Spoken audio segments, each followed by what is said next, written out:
This is Andy Gutierrez from StarWars.com, and you are listening to Coffee with Kenobi with Dan Z. This is the podcast you're looking for. This is Vanessa Marshall, Harrison Dula from Star Wars Rebels, and you're listening to Coffee with Kenobi. Joining us today for a cup of coffee are two returning guests to Coffee with Kenobi. We are going to talk about our top 5 things we love about Star Wars: The High Republic, The Rising Storm, Kevin Scott's new-ish novel. It's been out, about a month and a half or so. We're going to keep it spoiler-free, but we're going to have some fun doing it. So let's bring in our guests first. Let's bring in Mr. Mark Newbold from Fantha Tracks and so many other things. Mark, welcome back. Oh, thank you very much. Good to be back. It's been a while, so looking forward to this. Absolutely. We always have our scheduling challenges because, of course, you and I are across the pond from one another. But anytime we can talk to you is always a blessing. Hopefully things have been going great for you. I know Fantha Tracks has been kicking butt. Yeah, we're going good. We're keeping things ticking over, and over the summer. Well, we're into the autumn now, pretty much. But yeah, no films at the moment. TV's a little while away, which always keeps us busy. We've had the fun of Bad Batch, which was always interesting to review and talk about. So yeah, and conventions are just about starting up over here again. So looking forward to getting out there and seeing some more people. Should be fun. I love it. Should be fun. Speaking of fun, we've got Mr. Andrew Harrison back. Andrew is, of course, from Star Wars Action News. He's a regular in the CWK Cafe and just a good buddy of mine. Andrew, welcome back to the show. Hi, Dan. Hi, Mark. Hi, everybody out there in podcast land. I got to say, I just finished the most recent entry into the High Republic. So I'm glad that this conversation is going just to keep those juices flowing for a little bit longer. I agree. You must be talking about Tempest Runner. I am. I finished that too. We're going to get to that one eventually. But first, we're going to talk about The Rising Storm. This is basically the second wave of the Star Wars: The High Republic. This is the main one. This is similar to Light of the Jedi as far as this is kind of the anchor for this wave. But Mark, we're going to go Mark and then Andrew and then me. So Mark, before we get into this book itself, what were your overall reactions to The High Republic before you started reading it? And has it met, exceeded, or been below your expectations? Well, I was impressed by the scope of what they were trying to do. Setting it in a brand new era, sort of, what is it, best part of 3 centuries before what we know. That's an impressive undertaking to try and take on to start off with. But I really liked the thought that they were going to do adult novels, young readers, mid-range comics. They're really throwing audiobooks, like with Tempest Runner. They're just throwing all these things together to tell this much bigger story. And the way they'd done it in sort of the first part of Phase 1 was really impressive. I can't pretend to be completely on top of everything. I've listened to Light of the Jedi. I do audiobooks in the car, read some of the other books. I'm working my way through Into the Dark at the moment. So I am still playing catch up, but I did get Rising Storm straight on the player in the car, doing the many miles that I do. And so far, yeah, I would say it has matched expectations because the quality of writers they've got involved, I wouldn't expect mediocre, and it hasn't been mediocre. And I still feel like we're in sort of third gear on a 6-gear car. So that fills me with optimism for what's to come. This book, though, was really impressive. Excellent. Third gear on a 6-gear car. I really like that analogy there. Andrew, what about you? I know just based on your posts and just chatting that you're a big fan of the High Republic, but what were your thoughts kind of before when you heard the news, and then how has it met your expectations? I was cautiously optimistic when it was first announced. It kind of, the way that it was presented was kind of like a throwback to the olden days where they would have these massive initiatives in the literary realm of Star Wars. I wasn't totally set on the timeline at first. I understood why they were doing it because they wanted to be able to have freedom with creating new canon, but I just wasn't quite sold on that era. But then once I started reading them, I was hooked. And it was really what really got my attention was the kind of what Mark was talking about, where it was spanning all of these different areas. And the reason that I liked it was because it was something that I could get my kids into. I try to stray away from any sort of Star Wars content that could spoil any of the movies, which is really hard to do as a parent. If they haven't seen the movies, I don't want them introduced to characters or situations that could potentially give away stuff that happens in the movies. And this was a way for me to do that. Especially the Great Jedi Rescue, which is the really young age paperback book that basically covers the first part of the High Republic story with the Great Disaster. And I bought that book and I read it to my son, who was 3 at the time, and he just ate it up. He wanted me to read it all the time. And that kind of lit the fire in me to say, okay, well, this is something, because now we can talk about Star Wars without having to skirt around spoilers, which really got me intrigued. And then as I kept reading all of these stories, they seemed to just get better and better and better. And that's no different with this book. Love that. Yeah, no, that's the only High Republic book I haven't read. I need to get that. I mean, it's not very long. I think I can handle the reading load, but yeah, it's cool. It's pretty short. That's pretty cool. So for me, when of course, we had Project Luminous looming on the horizon for quite a while, I feel like. And then once we got the announcement, I kind of felt the same thing I feel whenever there's a new series of Star Wars books. I feel excited, I feel intrigued, and I feel a little bit like, oh, I've got some major Star Wars homework coming my way. And it's hard to kind of find, I know, Mark, you create a ton of content as well. Sometimes it's sort of hard to juggle all that and still, because I can't live on Star Wars alone. I try to read things that are not Star Wars related on occasion. So it felt daunting, but also a little bit exciting at the same time. Then I pick up Light of the Jedi and was blown away. I mean, Kevin and Charles Soule is phenomenal. Then I read the rest of the books in the first wave. I loved every one of them for different reasons. So I was very on board. But then the second wave came, I think, kind of rather quickly. I know in the world of publishing, they want to keep that fandom light sparking. So I get that. So I pick up the Rising Storm with all of these, and I absolutely love them. I mean, I feel like I'm glad that it's so far away from the Phantom Menace. I believe it was 200 years before the Phantom Menace. And I'm very excited about that because I think it's fair to say, and I'm just going to say it, that I had some Luke, Leia, and Han apathy a little bit because there was so much of them so often. And it's sort of hard for me to read those 3 characters without weighing them with such a heavy critical lens because we know them the best of anybody in the Star Wars mythology. So I wanted a break from them because I feel like if they really did as many things as we have in all the books and all the comics, I mean, are you kidding me? They don't have time to use the restroom or eat a sandwich. So I'm grateful for some Star Wars content that does not have those 3. I don't know how you 2 feel about that. Oh, I agree. I agree with that. It is, and it has been this way for forever and a day, really. Even more so now. But with all 3 of those characters, just sidestepping for a moment, I'd like to see Leia stories, more substantial stories before A New Hope. Same with Luke on Tatooine. Same with Solo Star Wars story era stories. Solo after Return of the Jedi era stories. So there are more stories to tell, but we are very much, especially in the comics, in that Empire to Jedi era. Yeah, I totally take what you're saying. And again, with the High Republic, which to me very much has the stately feel of elements of the Coruscant elements of Phantom Menace. It's that expanded, and stepping forward 300 years, it's an area of the timeline where there's not an awful lot happening, really nothing much at all. So it's a sensible place to set it. But of course, now you're on that sort of last gasp before the fall sort of thing towards where we end up, at the end of the prequels. And I'm liking what I'm reading so far. Like I say, I haven't read everything or heard everything because I've got Mark Thompson in my ear a lot of the time. So, that's the way I seem to be absorbing it. And the comics, which I do get to read and very much enjoy, especially High Republic Adventures, really enjoying that. It's just good to open up a new page of the Star Wars story because we can go back so many thousands of years and go ahead.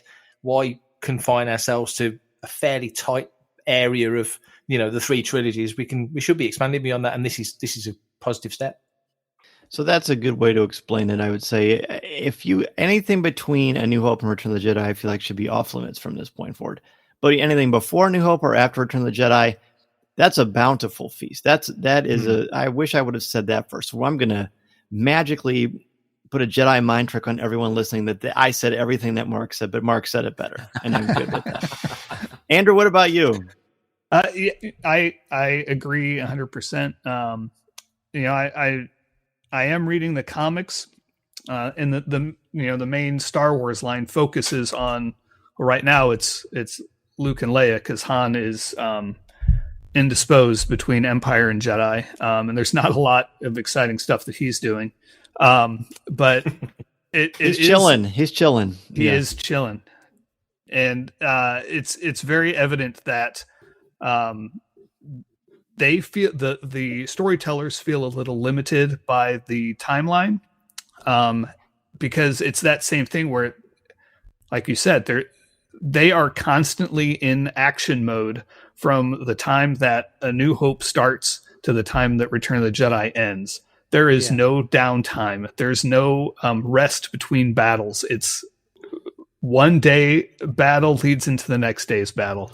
And it is kind of exhausting. And you think too, the dangers of focusing on those three characters. You look at the old stuff, the stuff that's now Legends, where by the end of that, Luke was basically a deity. He was so powerful because they had to keep coming up with new and better Jedi powers for him to use.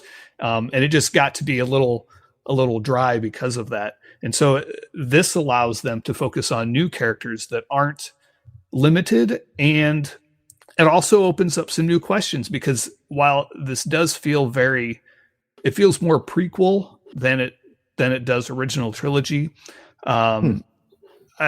It does, like, there are enough differences. One of them, which we'll get into here in a bit on my list, but there are some differences between the way things were then and the way things are in the Phantom Menace, especially in the Jedi realm, that really have me intrigued in how that's going to develop, and kind of maybe potentially, I hope, answer some of the questions that I have about the prequels.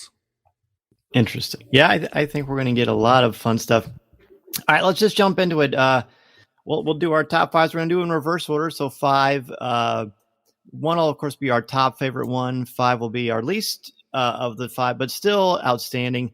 And again, we're gonna keep this as spoiler free as possible. We're certainly not going to talk about the big reveals. We could save that for well down the road after everyone's had a really reasonable chance. We want you to be able to enjoy these books without feeling the stress and anxiety of things getting spoiled for you. But I will still say, if I had not read this book, I would download the episode because I love Dan's Air and Coffee with Kenobi so much, but I wouldn't listen to it yet. So I would still highly encourage you to read this. If you're someone who doesn't care about spoilers, then just buckle up, enjoy. Again, we will make sure not to spoil the big stuff. But Mark, give us your overall immediate reactions to the book, and then your number 5. Okay. Overall reactions was, I really like the way Cavan Scott writes novels. Having enjoyed his comics for a long time, we know how well he can pull story plots together, build up characters, sort of concoct plot lines. All of that is evident. We know all of that. But to do it in a full novel, we didn't know that, because not everybody can, Usain Bolt would be rubbish at the marathon. It's not the same skill. So the fact that he could do that to such engaging degree was great, because I really enjoyed just the reading of it. Sometimes some books are easier to read than others. I did the audio book, so I've got Mark Thompson performing it for me essentially. But nevertheless, it was really well laid out. So I really enjoyed that. And again, no spoilers. I think anybody who knows anything about Rising Storm knows there is essentially a cliffhanger, a big moment, and that was very impressive. The way that was played out, we'll skirt around that later. But I was generally very impressed, as I was with Light of the Jedi. So I think it's been a very solid in the sort of the tentpole Del Rey book element. The 2 books so far have both been really, really strong. I didn't write my 5 thoughts in any particular order, but I've decided what my last one's going to be. But my first one will be, and it's a poster, it's out there, so people will be aware of this. The Republic Fair. I really love the concept of this Republic Fair, because there's something and I wrote some notes down, and the phrase I used in The Last Jedi, Luke talks, and Rise of Skywalker kind of talks about hubris, sort of arrogance. In my head, it's kind of, that's a word a Jedi would use, because they're not going to call themselves arrogant, because arrogance is sort of a dark side thing.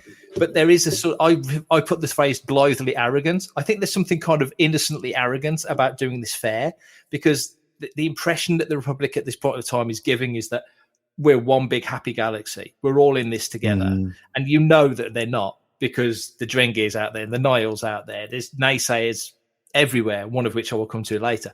And so whilst the perception that they want to get across to everybody is, whether you're in Alderaan or Dagobah or Ryloth or wherever, we're all part of the same team, and they're not. So they spend stupid amounts of money. It must be trillions on this Republic Fair. And I just love the concept. I'd like to see more from the Republic Fair. I'd like to know, there is a mention of Republic Fair in one of the comics, I believe, before Rising Storm came out. So I assume, and I may be misremembering this, there must have been other Republic Fairs before this, or similar type of things, similar concepts to this. This certainly is the biggest one. I really like the Republic Fair. Wonderful. Yeah, I remember being at the Republic Fair, and they had you could dunk Andrew in the dunk tank. I remember that. That was fun. All right, Andrew, give us your overall reactions to the book, and then your number 5. Well, first of all, Dan, I have to say that I was not impressed with how you handled the dunk tank, where you just started running up and hitting the button instead of actually throwing the ball. I did not appreciate that. I know, my wife didn't either. So overall, I really enjoyed this. I'm a Cavan Scott fan when it comes to Star Wars. I first started really paying attention to him with the Star Wars Adventures comics that are they're the all age comics by IDW. I really enjoy his stuff there. I love the voice that he puts into his writing, and just the way the words flow, and the pacing of this book I felt was better than that of Light of the Jedi, which I had some issues with. Light of the Jedi went at a breakneck speed, and then halfway through it shifts, and it was just kind of a break for me in that book. Still good, but I had problems with the pacing. And this one had a kind of a slow build of tension, and then things exploded. And just when you think that explosion is starting to die down, another explosion happens that's twice as big. So I really enjoyed it overall.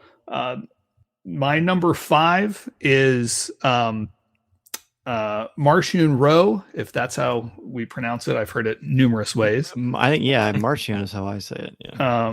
Martian Row and Chancellor So, the two kind of leaders, so to speak, of the two different sides of the story.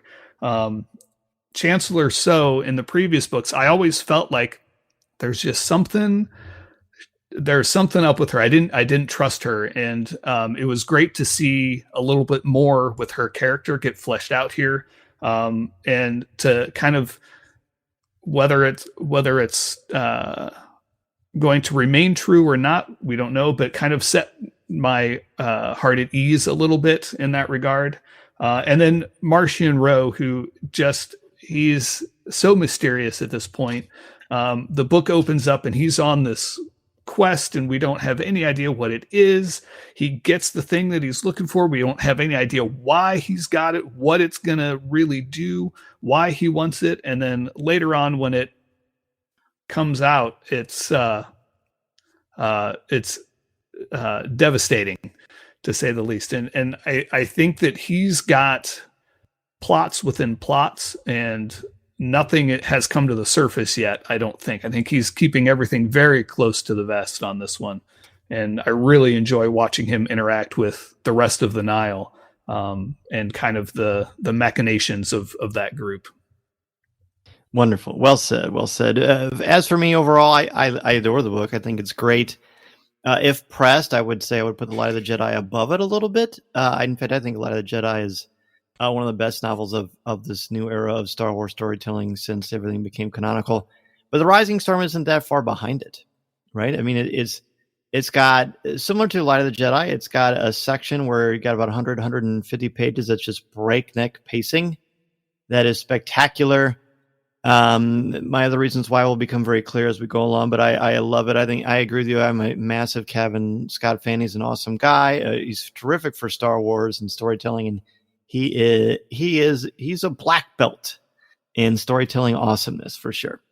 But my number 5 is one I think that got even more fleshed out with Tempest Runner. But before you get to Tempest Runner, you got to read The Rising Storm. And for me, number 5 is Lorna D and Panetta, and the sort of the dichotomy between the two of them. There's a definitive rivalry that exists within everybody in the Nihil or Nile, depending on which audiobook you're listening to.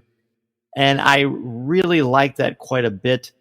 It kind of reminds me of a space age Sopranos, the way they treat each other, the way they backstab each other, but also the way they have each other's backs too. It's a really fascinating dichotomy, and one I would not want to be a part of in real life. But I think it's important to create a narrative that no matter what section you're on, you enjoy the characters, and having a compelling villain and villainous dynamic like the Nihil have with Lorna D and Panetta, I think is great stuff. All right, Mark, back to you. Number 4. Weirdly, number 4 for me is also Panetta. I really enjoyed the whole interplay between him and Marcion, or Marcion, however we want to say it, between him and Ro. As you say, the whole thing with Lorna D, and I think the way it's been constructed as well. For villains sometimes can be a bit one note, and I know it's always great to have an implacable villain to go up against and such, but this has been so cleverly set that they've all got, like you said, they've all got wheels within wheels. They've all got their own agendas. They're all kind of working towards the same goal. It's an uneasy alliance with Ro at the head of it. I just really enjoyed Panetta because he was easy to dislike, but at certain points you thought, well, actually, I kind of get where you're coming from, because Ro would steal his thunder regularly, and you can see the frustration build. Lorna, I've not heard Tempest Runner yet. That's next on the playlist. But Lorna, to me, feels like she's playing the long game. She's being quite clever about how she positions herself, who she allies herself with. But Panetta is, you can just see him. You can feel the anger sort of fizzing off him. And he just couldn't hold himself in at certain points. And there is, without spoiling too much, an exchange between him and Marcion that is quite viscerally described. I enjoyed all of that, and I think they've teed up some other stuff that should play out nicely in future stories. So yeah, for me, Panetta. Wonderful. I love it. All right, very, very good way. We're doing a good job of not spoiling things. I like that. Let's keep that energy going. Andrew, back to you for number 4. So now it's not on my list, but I do have those as an honorable mention. We'll get to that. Yeah. So I think we're on the like mind there, and Tempest Runner, Mark. It's gonna blow your mind with those. Oh, two. good. That's very good. Yeah. So next on my list is the flip side of the coin is Ty Yorick and Eurydice. I have no idea if that's how you pronounce that guy's name. That's traveling around with Marcion at the beginning of the book. And what Fair I like to say about that no one really knows how to pronounce these, so no worries. What I really like about them is it establishes very clearly that non-Jedi Force users are more commonplace in this era than they are in the movies, especially. They aren't Jedi for different reasons, and Ty Yorick again is one of those characters where I know she's going to stick around. She's going to be in some comics later. That I just can't wait to peel back all the layers of her. She seems to be fascinating and have a very interesting past that I'm really looking forward to diving into. Excellent. I agree. And so that leads to my number 4, which is a combo, again, like my last one, is Ty Yorick and Elzar Mann. The challenge with the High Republic, for me, and perhaps the two of you feel the same way, is that when it comes to Star Wars, we know these characters, we know their names, we know their favorite colors, we know all this kind of stuff about them. But with this book, with these books, with this world, I have an actual notebook where I have a character map where every time there's a new character, I write them down. I leave plenty of space to put bullet points to fill in the gaps, because sometimes it's confusing to remember who is who and what is what and who likes who and who's in this book and who's in that book. So it's become quite cathartic and almost academic reading and enjoying these books. So when you get another new character, you think, all right, well, here we go. Well, I got to get a new place for my notebooks. I got to figure this out. Ty York, I love. First, I like the play on the name because it reminds me of Hamlet. In Light of the Jedi, Elzar Mann, I never could get him and Stellan Gios straight. I got them confused with one another. In this book, it's the paths diverge quite dramatically, and I found myself really, really liking Elzar Mann, really being intrigued by him. I think the cover of the book is Stellan, but I kept thinking that was Elzar Mann, so that was the picture in my brain. But I don't think that is the same character. But I loved it. There's a certain important section where these two team up, and I think it's unforgettable. And I think the two of them will not be the same since their meeting. But before that, I just put them both together on my number 4 because I really like them both a lot. Ty York, particularly. At first, I thought I wasn't sure what to think of Ty York, but as she developed her abilities, the fact that she is very well Jedi trained, but is not a Jedi, I think there's a lot of story there that is going to be worth exploring. So they've opened up a lot of great avenues, and I think Kevin, of course, does a great job of making these characters three-dimensional and fleshed out. So I really, really like that aspect of those two together, and just them individually as characters. Very good. Well, we've got 3 left. We've got a lot of great conversation yet to come. So we're going to take a quick break. When we return, we'll give our top 3 favorite moments from The Rising Storm. This is Coffee with Kenobi. This is Vanessa Marshall, and you're listening to Coffee with Kenobi.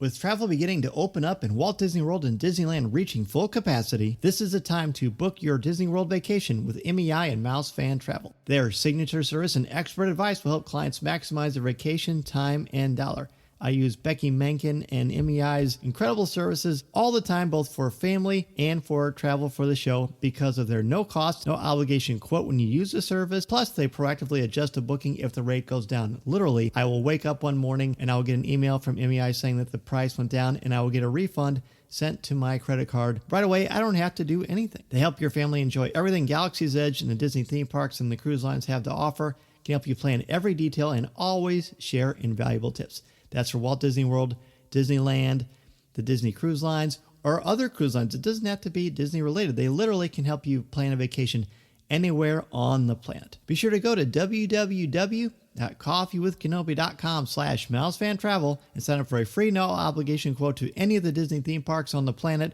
or any vacation that you have in mind. You'll have the best vacation possible and help out me and Coffee with Kenobi in the process. We are back, and Mark, we are back to you for your number 3 of The Rising Storm and your top 5 moments. Take it away. I like what you guys said about Ty York, because she kind of feels to me like she could be almost the Jack Sparrow of this sort of saga, in that she's got the skills. She's she's sort of she's an outlier. She's got the powers. She's not within the realms of convention. She's not doing what they want, but she's clearly skilled. So I think there's definitely, I think she's in Monster of Temple Peak, isn't she? She's the cover star of that, the IDW series, which isn't coming out in the UK, annoyingly. So we're hoping to figure a way to get hold of that. But I think for my number 3, and this really is sketchy because it is probably the one thing people have spoken about the most, that ending, those final pages, and the realization a certain character has that nothing's ever going to be the same, and that the poodoo just hit the fan, and what's coming next, because they're so, and this kind of links into my second point as well, which I won't spoil, but they're so confident in their powers. They seem more attuned to certain things than some of the Jedi that we see later on. They're more linked to the Republic, it feels to me as well. I think that's probably a Chancellor So thing, as that she wants them right there, which links into another point I'm going to make. So it's a different dynamic I'm really curious to see how the next couple of centuries play out in terms of the dynamic between the Jedi and the Republic, because it's very different by Phantom Menace. But yeah, that ending and the realization that, oh no, this isn't going to go the way we think. I think they're all used to fighting. They're all ready to fight. They're all willing to dive in. Padawans seem very quick to get into battle and get involved and thrown in at the deep end. You kind of see that in High Republic Adventures as well. I just really like the ending because it was one of those moments. Oh, man. Yeah, we're definitely going to be talking about that later in the show for sure. Andrew, back to you for number 3. I'm going to hop off of your number 4, Dan, and talk about Elzar Mann. I think he is really interesting in this book.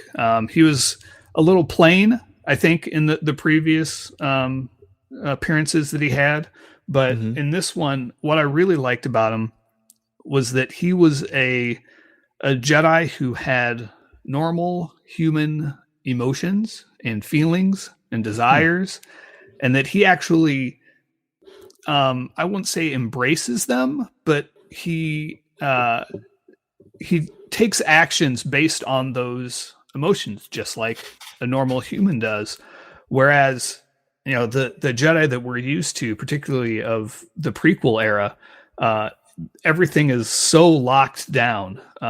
Their emotions are kind of, they're not really allowed to show them, to have them, and definitely not act on them. And so that's kind of what I alluded to earlier, where I'm really interested to see the transition of how and why the Jedi Order changes that way, because he's not the only one that does that. There's a character in Out of the Shadows that has basically the same kind of, it's told in the same kind of way, where you see those inner thoughts, those inner desires, and the inner struggle that these characters have with them that you don't really get in the movies or other stories that we're used to in the eras that have been established, especially, other than, I guess, Anakin. But I really like how he has developed into this character who has these inner struggles and isn't perfect. Interesting. Yeah, I think that's really, really important. I would love to do it also just on that character alone. And that kind of ties into my number 3, actually. My number 3 is deeper explanations of the Force. And Mark, you alluded to this as well earlier, but there's a significant, important narrative section which talks about the dark side and what the dark side means, as well as what attachments means. I think the idea of what a Jedi is and the notion of attachments and whether they're good, bad, or indifferent are explored quite aggressively in this to a winning degree. I really enjoyed it. I feel like, in fact, that this book explains the nuance and the paradox that is a Jedi better than anything that's come before it. And I think the Light of the Jedi opened the door for that as well. But I really appreciate the reflective nature of how they explore the Force, both the dark side and the light, how they're used, why they're used, and how the Force, how they commune with the Force, depending on what they're trying to tap into. I think that's very important. And I hope that conversation carries quite far, because I think there's a lot of richness and depth there. All right, Mark, back to you for your second one. My second one, my second one's a weird one because it's not mentioned in the book. It's not really referred to. It's more of an observation, I would say, but it does have an effect on all of the High Republic so far. Anyway, there are no Sith. I'm really enjoying Star Wars where there are no Sith, because we know from the Phantom Menace that when Qui-Gon and Maul clash on Tatooine, that's the first time a Jedi and a Sith have gone at it for pretty much a millennia. So canonically, really, there won't be any. There shouldn't be any. But it doesn't mean that we won't ever get to see them. Machinations in the quiet in the background, because the Sith didn't completely disappear. I think they just did the Palpatine, quotation marks, and just bid their time, took their time, made their plans and plots and such. And we see that with Palpatine playing out right through to Episode 9. But I just like the fact that the spectre of the Sith, which hangs heavy over all other elements of Star Wars, even if you go back to the Old Republic and way back centuries before, millennia before the High Republic. It's always there, and so far in this, it's not. So I think it's a cool twist, or an interesting, refreshing twist to have the Jedi completely front and center. They've got other things they've got to combat and battle, as has the Republic, but the Sith isn't one of them. So I'm kind of enjoying the fact that at this point, and it will change, of course, as we know, but at this point, the Sith aren't particularly a factor. But I'm sure at some juncture, they will pull some strings somewhere in the plot to make things go the way they want them to ultimately, because they are very, very patient. That's for sure. That's a great point, and that's something I've actually enjoyed about this as well. Andrew, you feel the same way? Yeah, that was actually one of the trepidations I had about this series going into it, is like, how are they going to make a villain actually a threat to the Jedi, right? Of this era. Mm-hmm. Like they talked about how, this was the golden age of the Republic and the golden age of the Jedi, and yet their main bad guys are pirates. Like, that just, I didn't quite get it, but they're the Nile and the way that they're portrayed, they're menacing, they're scary, the way that they enact their quote unquote business throughout the Outer Rim. And I couldn't agree more, Mark, that's a really fascinating facet to these stories. I love it. That's very good. Very good. All right, so I've lost track. Oh, Andrew, you're next, I believe. Yes. Yeah, so my number 2 is you have to kind of go with me on this one.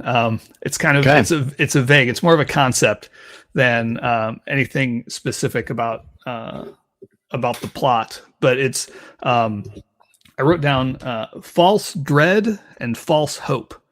This book does a really good job of building up tension.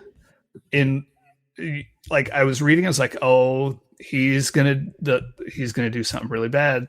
Kevin, you're gonna make me really upset. I'm gonna have to close this book if this happens. And then it didn't happen. I was like, oh, thank goodness. And then on the flip side of that, they're like, oh man, I'm so glad that happened. Everything's gonna be great. And then just like that, it flips on his head, and I'm devastated. And it's just, it reminded me a lot of when I was watching The Last Jedi, where there were so many moments in that film where, like, you thought like the floor had just been ripped out from under you, and everything was okay. And then on the flip side, you thought everything was okay, and then nope, there's the trapdoor that you're falling through. It had a lot of really good back and forth, a lot of good tug of war with the emotions that were happening. Yes, this is, again, hard to talk about without talking about it, isn't it?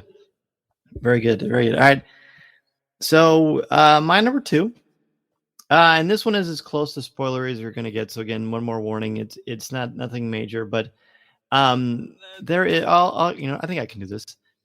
There is a return of a beloved character in Star Wars that I really liked, and at first I wasn't sure it was going to last. And then he played with it some more. There are just some legitimate Star Wars shows. If there was a portion of this book where I could hear John Williams creating new scores for a novel, it's this section. And I'm going to try to keep it as vague as possible, because I know I don't want anything spoiled for people, but there's some legitimate excitement and surprises in this that were very, very welcome. I'll just leave it at that. All right. Whew, that was an easy. Mark, speaking of not easy, you've got your number 1. Take it away. This is going to seem like a weird one, because this character is not a main character. He's quite peripheral on the grander scheme of things.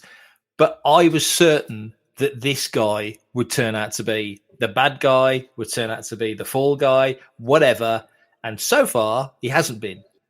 And I hope that's not a spoiler. Senator Tia Toon, Senator Fasulist at this point of time. I thought he was brilliant, because as a character, they kind of set him up the way, again, I listened to the audio. So the way he's portrayed on the audio, you're thinking, they're kind of going down a certain avenue with this character. you're just wondering what his motivations are. He's one of those. He's busy. He's up in people's grills. He's just that guy. He has a point to make. He's going to push that point.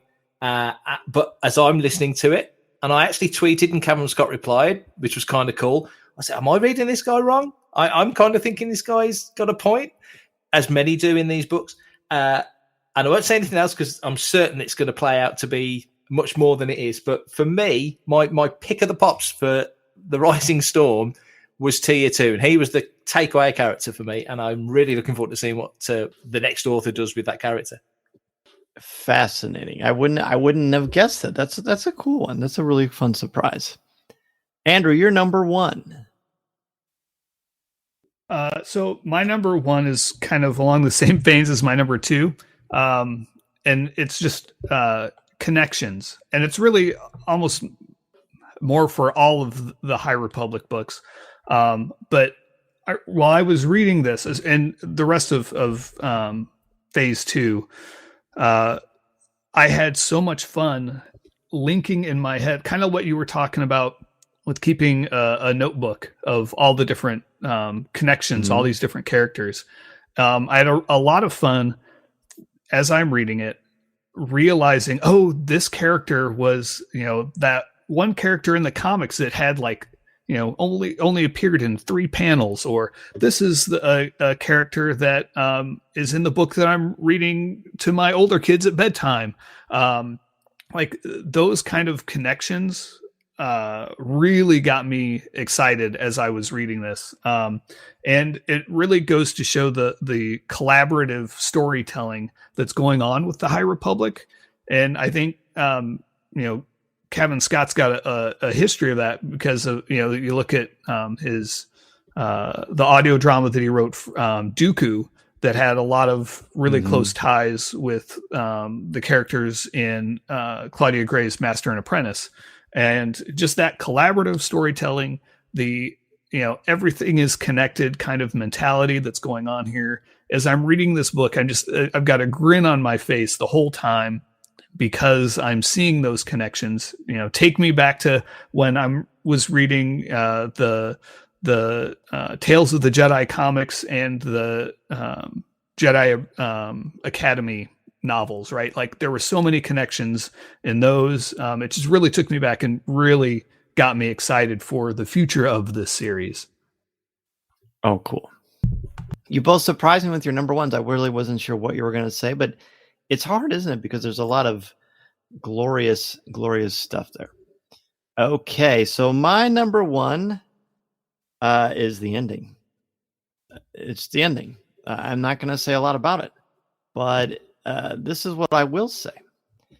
If you haven't read the book, do not, no matter what you do not read the last page.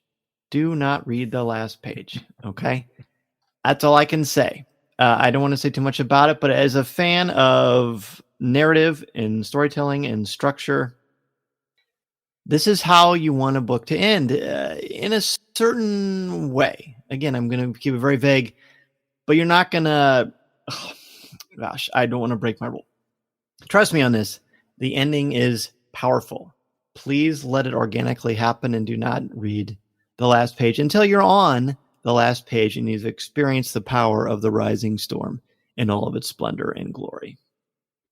Thank you for clarifying that, Dan. I was really afraid you were just telling people to stop at the next to last page and just close the book. Well, I try to be a helper, Andrew. I try my best. All right, gentlemen, any honorable mentions before we wrap things up? Mark, let's start with you.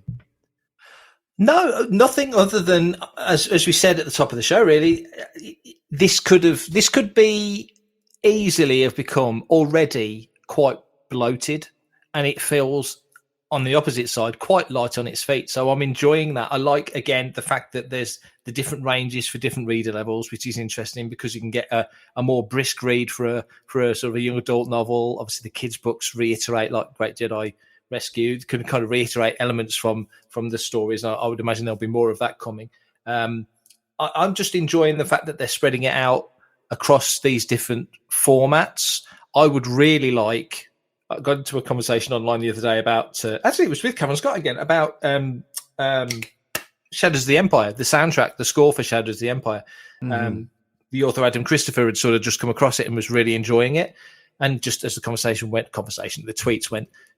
So I think I said, why don't they do something like that for the High Republic? It kind of feels like it would fit, it would work. So it's becoming very much its own corner of the Star Wars storytelling.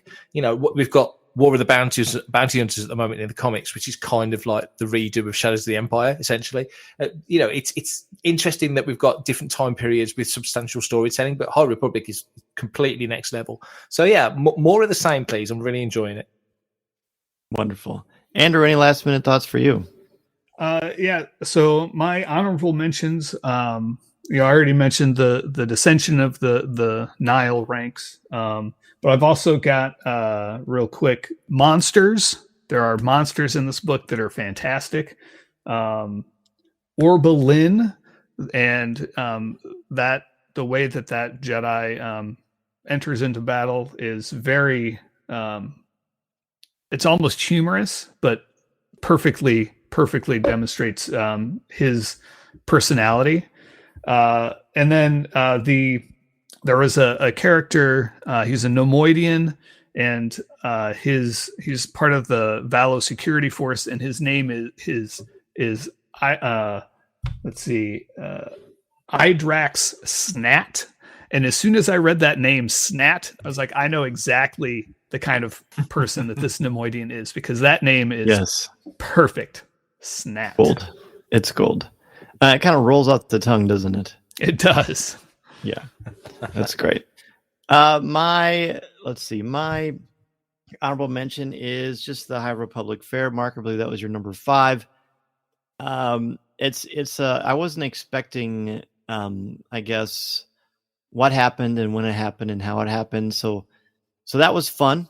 It's you certainly don't get a lot of chances to take a breath or exhale, but neither do the Jedi. And I always like that in these kind of stories, the way that they're told, we feel the same kind of trepidation, suspense, and anxiety as the characters in the stories feel. And I think that's wonderful, wonderful storytelling. Listening to Coffee with Kenobi, you are, with Dan Z, the podcast you're looking for. This is... yes.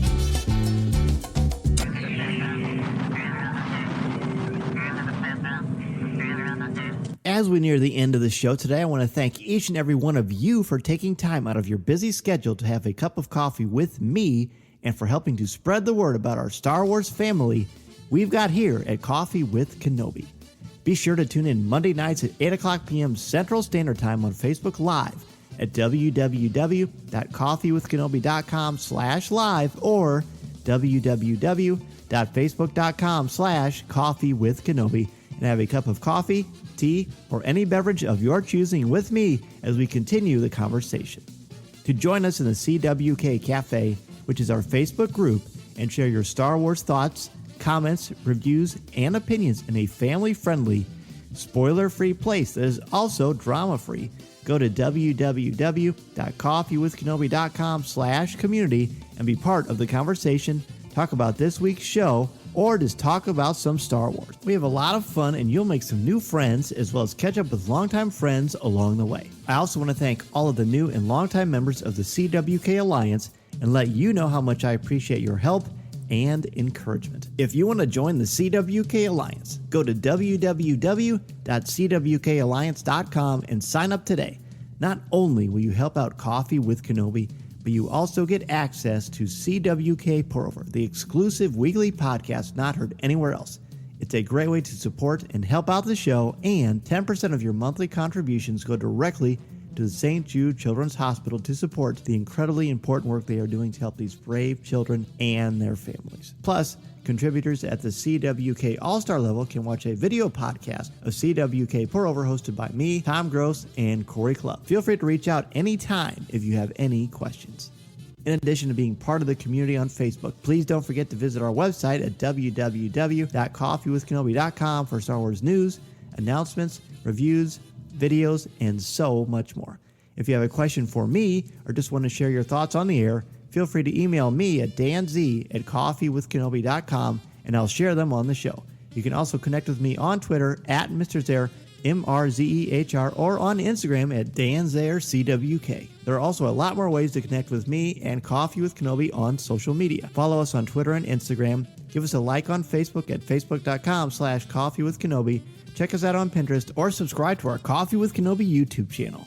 On our YouTube channel, you can find Facebook Live video, different interviews throughout the years, highlights of video coverage throughout the Coffee with Kenobi history, and the audio podcast itself. You can order my book, The Star Wars Book, which I co-wrote with Lucasfilm's Pablo Hidalgo and Cole Horton, on Amazon, Barnes & Noble, Target, Books A Million, Walmart, or anywhere books are sold. You can also find my writing on Coffee with Kenobi's website, as well as StarWars.com, where I am an official blogger there, and on IGN, where I contribute occasionally to articles about Star Wars, as well as other popular culture topics. If you are considering starting a podcast or a blog, let me know how I can help you get started and make your creative vision a reality. Be sure to check out danzmedia.com and we can get the process started. I am also available to come to your school, conference, business, or organization to talk about how to tap into your strengths and help you bring out your very best. I want to inspire you to be inspired so you can take that first step into a larger world. Thanks as always to our Coffee with Kenobi sponsors, especially MEI and Mouse Fan Travel, our travel partner and your one-stop shop for all things Walt Disney World, Disneyland, the Disney Cruise Lines, or anywhere on the planet you want to go on your vacation. Please go to www.coffeewithkenobi.com/mousefantravel to book your magical vacation and help support Coffee with Kenobi in the process. If you like the show, please tweet out that you're listening, share it on Facebook, or invite your friends and family to tune in and share a cup of coffee with us. And if the Force is especially with you, please take a couple of minutes to rate and review the show on iTunes or Google Podcasts. Every review makes a huge difference and helps to spread the word, and I can't thank you enough for your help, for your support, and your friendship. I love so much being a part of this wonderful Star Wars community, and I can't thank you enough for all that you do for me and Coffee with Kenobi. Well, gentlemen, it's been an absolute delight to revisit these top 5 moments from the Rising Storm with both of you. Mark, please let everybody know all about what's going on with Fantha Tracks and where they can reach out to you to continue the Star Wars conversation. Certainly, yeah. Fanthatracks.com. So we're a news site predominantly, so you can grab whatever's going on all around the world if we've got it on there, obviously, at Fanthatracks.com. Same on the socials, everywhere at Fanthatracks. We've got our podcast as well, Making Tracks, which is the show I do with Mark Mulcaster every Tuesday. I'm currently in the middle of editing tomorrow's episode. And if you want to speak to me or send me silly messages or tell me off on my bad dad jokes on Twitter, you can find me at prefect_timing. Love it. And I will send over a resume. I've yet to be invited to Fantha Tracks, so to be on the podcast. So hopefully I can pass the audition.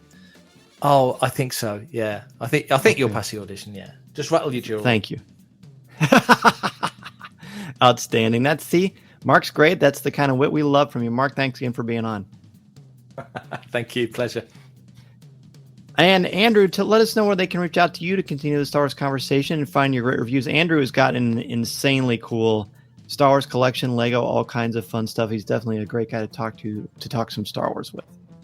Yeah, so if you want to talk to me, I'm on Twitter at Sketty79, so spaghetti without the PA.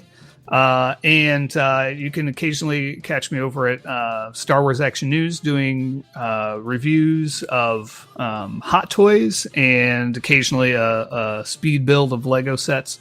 So they're on Twitter at SW Action News. This podcast is not endorsed by the Walt Disney Company or Lucasfilm Limited. It is intended for entertainment and informational purposes only. The official Star Wars website can be found at www.starwars.com. Star Wars, all names, sounds, and any other Star Wars related items are registered trademarks and or copyrights of Disney and their respective trademark and copyright holders. All original content of this podcast is the intellectual property of Coffee with Kenobi unless otherwise indicated. This is the podcast you're looking for. There's no one here. Move along.